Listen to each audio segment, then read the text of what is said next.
Excuse me, I'm coming over here. He's in Colorado, right? I think he is. That's all. No. I'm always told not to be shy about these things. I invented a new kind of anemometer.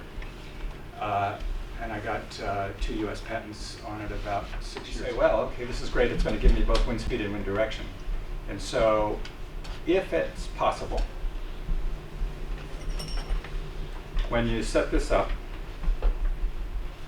this is worth remembering, make your life easy. When you set this up, have this boom be pointing compass south.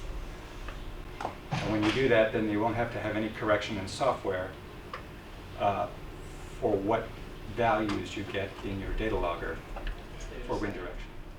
If your site is 11 miles an hour as opposed to 14, then that's exactly right, a 3 mile an hour difference at these particular wind speeds. So measuring the wind speed and knowing the wind speed at your site is terribly important, especially if you're some multinational corporation that's going to put $100 billion into a wind farm in Vermont that's going to have 100 wind turbines.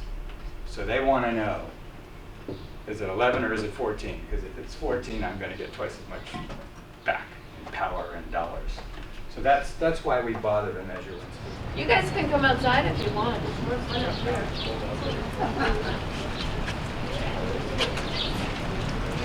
You guys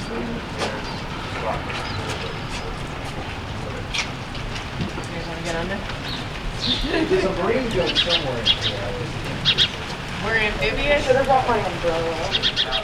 Can you try and swing the vane around so that it's, yeah, there you go. And there's 180. Okay. All right, I want to thank you. You watch that. This is much more interesting. You better finally get Here's the We're trying to make a thing, blanket. Got a little wet out there, huh? Yeah. I guess I fundamentally believe that we're running out of oil and it can't happen soon enough because we're choking the planet and global warming will kill us before anything else does. So we couldn't run out of oil at a more opportune time.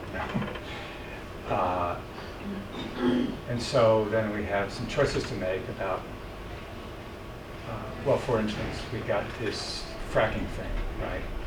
And so all of a sudden we get this huge sort of windfall of extra oil, fuel, however. If we're intelligent, we have relatively inexpensive oil still. And what are we going to do with it?